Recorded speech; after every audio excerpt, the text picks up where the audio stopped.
Tomato संबंधी एक महत्त्वाची गोष्ट हे जरुरीची आहे, महत्त्वाचं आहे.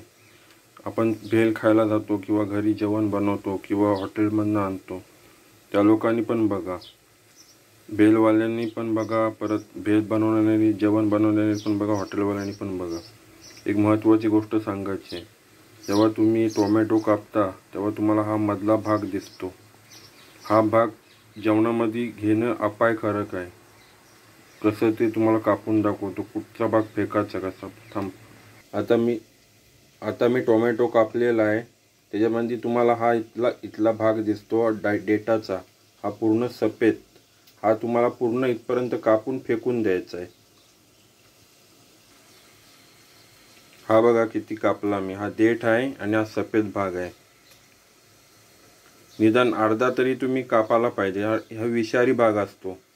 हा जेवणामध्ये घ्यायचा नाही.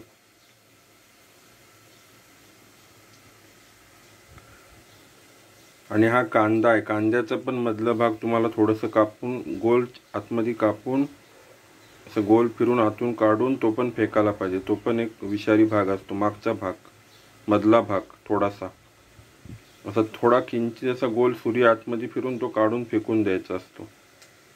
लोक तो पण काढत नाही, तो पण जेवणामध्ये घेतात. ते पण हानिकारक आहे.